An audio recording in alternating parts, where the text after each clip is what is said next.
Machado de Assis foi escritor e poeta brasileiro, fundador da Academia Brasileira de Letras e é considerado como o maior nome da literatura nacional. Teve sua fase romântica e sua fase realista, e é caracterizado pela sua ironia. Essa obra, Memórias Póstumas de Brás Cubas, foi produzida no ano de 1881. O contexto da obra era o Segundo Império, marcado por um sentimento nacionalista e manifestações, escravidão e também o início do cientificismo propiciado por Charles Darwin. A obra a ser retratada, Memórias Póstumas de Brás Cubas, foi o marco inicial do realismo no Brasil, por romper com a narração linear e objetiva, de forma audaciosa, e também por desenvolver a obra com pessimismo e ironia. O foco narrativo da obra é em primeira pessoa, com uma linguagem repleta de duplos sentidos e de metáforas, porém eruditas. Existem duas temporalidades.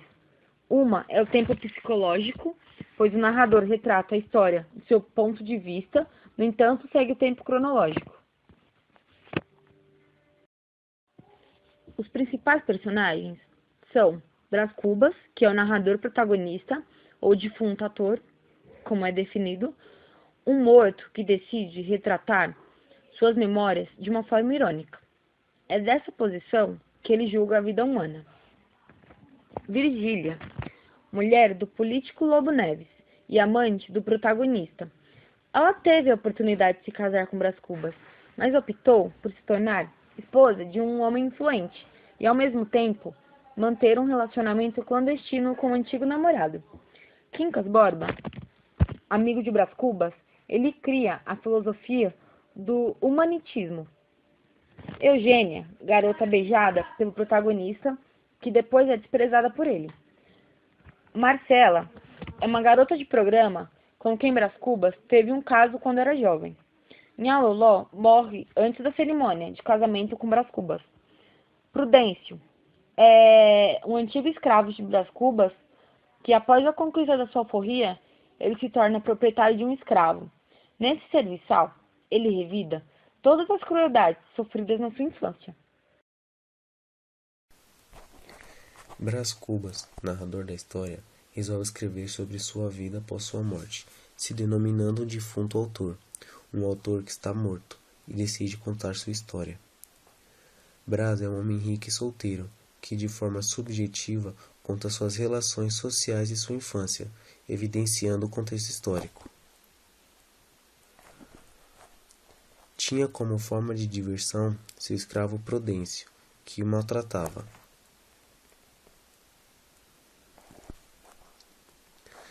Na juventude, aparece seu primeiro amor, uma meretriz chamada Marcela, que com sua célebre frase dizia: Marcela amou-me durante 15 meses e 11 contos de réis.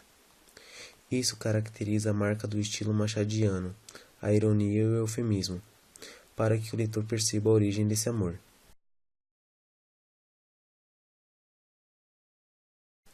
Por conta disso, seu pai o manda para a Europa, a estudos, mas continua seu estilo de vida fútil. Com o diploma nas mãos e total inaptidão para o trabalho, Brás voltou ao Brasil e continuou gozando dos privilégios da burguesia do país. Nesse momento, conhece Eugênia. Um amor impossível, porque ele a despreza por ser coxa. Afinal, por que bonita se coxa? Por que coxa se bonita?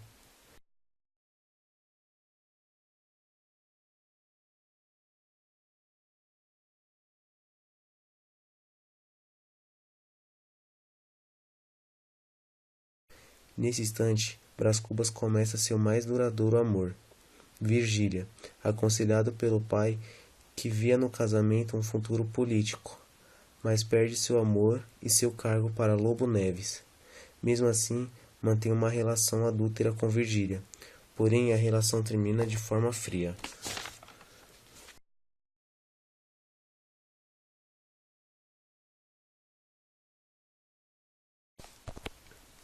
Seu último romance seria a oportunidade de casamento com Nhaloló, que morre antes de seu casamento. Após isso, vive sem nenhuma paixão ou interesse na vida. Nesse momento, reencontra seu amigo de infância Quincas Borbas e passa a seguir suas ideias filosóficas. Termina a narrativa tal como sua vida, de forma melancólica e pessimista, e demonstra com a frase: "Não tive filhos", não transmitia a nenhuma criatura o legado da nossa miséria, dando saldo negativo para a sua existência.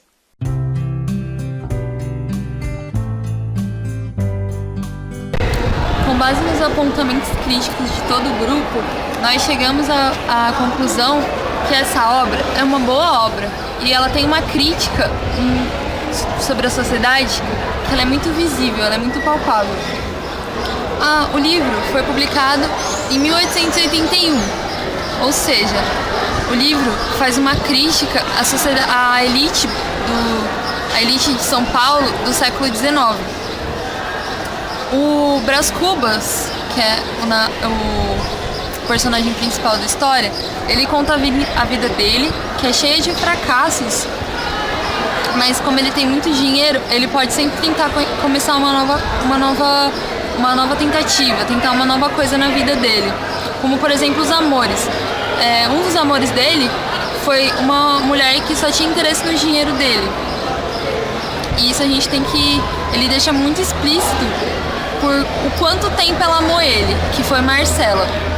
Em um outro amor, ele foi arrebatado por Lobo Neves e ele perdeu, além do amor, que foi Virgília, ele perdeu a sua candidatura. Ou seja, a vida dele é repleta de fracassos. Só que em nenhum momento ele, além dessas frustrações, falta algo pra ele, porque ele tem, além de faltar sempre alguma coisa nas relações, ele tem dinheiro. Quando ele era criança, ele tinha um escravo e ele maltratava. Isso é mais uma crítica à sociedade que ainda era escravista. A escravidão ainda era reinante. Então, com essa crítica social, ele tenta mostrar toda a futilidade e as mazelas que existiam na sociedade. E com isso, com essa obra, ele iniciou o realismo no nosso país. Ele não fazia uma crítica tão na cara quanto, por exemplo, Eça de Queiroz em Portugal, mas ele fazia uma crítica sutil. Ele fez uma crítica da nossa sociedade, iniciando o realismo no nosso país através da crítica à elite. E com isso a gente pode aprender muito e aprender sobre a futilidade e sobre todas as mazelas da sociedade naquela época.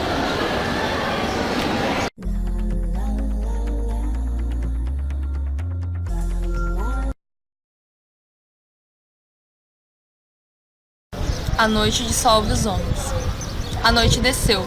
Que noite! Já não enxergo meus irmãos, e nem tão poucos rumores que outrora me perturbavam. A noite desceu. Nas casas, nas ruas, onde se combate, nos campos desfalecidos, a noite espalhou o medo e a total incompreensão. A noite caiu, tremenda, sem esperança. Os suspiros acusam a presença negra que paralisa os guerreiros, e o amor não abre caminho na noite. A noite é mortal, completa, sem reticências. A noite dissolve os homens, diz que é inútil sofrer. A noite dissolve as pátrias, apagou os almirantes cintilantes nas suas fardas. A noite anoiteceu tudo. O mundo não tem remédio. Os suicidas tinham razão. Aurora, entretanto, eu te diviso, ainda tímida, inexperiente das luzes que vai acender e dos bens que repartirá com os homens. Sobre o úmido véu de raivas, queixas e humilhações, adivinho-te que sobes, vapor rosa, expulsando a treva noturna. O triste mundo fascista se decompõe ao contato dos teus dedos frios que ainda se não modelaram, mas que avançam na escuridão com um sinal verde e peremptório. Minha fadiga encontrará em ti o seu ermo. Minha carne estremece na certeza de tua vinda. O suor é um óleo suave. As mãos dos sobreviventes se enlaçam. Os corpos hirtos adquirem uma fluidez, uma inocência, um perdão simples e macio. Havemos de amanhecer. O mundo se tinge com as tintas diante amanhã, e o sangue que escorre é doce, de tão necessário para colorir tuas pálidas faces, Aurora.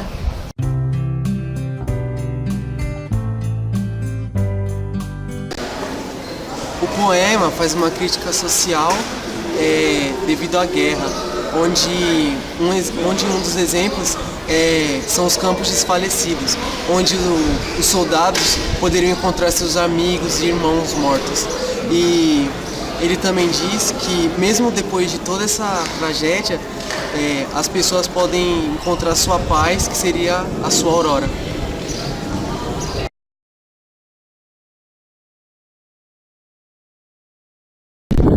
Dentaduras duplas. Dentaduras duplas. Ainda não sou bem velho para merecer-vos. Há que contentar-me com uma ponte móvel e esparsas coroas. Coroas sem reinos, os reinos protéticos de onde proviestes, quando produzirão a tripla dentadura, dentadura múltipla, a serra mecânica, sempre desejada, jamais possuída, que acabará com o tédio da boca, a boca que beija, a boca romântica? Resolvim, Ecolite, nome de países? Fantasmas femininos? Nunca. Dentaduras. Engenhos modernos, práticos, higiênicos, a vida habitável, a boca mordendo, os delirantes lábios apenas entreabertos, num sorriso técnico e a língua especiosa através dos dentes, buscando outra língua. Afinal, sossegada, a serra mecânica não tritura amor, e todos os dentes extraídos sem dor, e a boca liberta das funções poético-sofística-dramáticas de que rezam filmes e velhos autores. Dentaduras duplas. Dai-me enfim a calma que Bilac não teve para envelhecer. Distribuirei convosco doces alimentos. Serei casto, sóbrio, não vos aplicando na deleitação convulsa de uma carne triste em que tantas vezes me eu perdi. Largas dentaduras, vosso sorriso largo me consolará. Não sei quantas fomes ferozes, secretas, no fundo de mim. Não sei quantas fomes jamais compensadas. Dentaduras alvas, antes amarelas. E por que não cromadas? E por que não de ambar? De ambar, de ambar. Féricas, dentaduras admiráveis, presas, mastigando lentas e indiferentes a carne da vida. Acabou? Nossa, quando você falou de amar, eu pensei que você tinha errado, tinha ficado bravo, tinha falado um monte de vezes. Eu falei, oxe, Evelyn, tá down?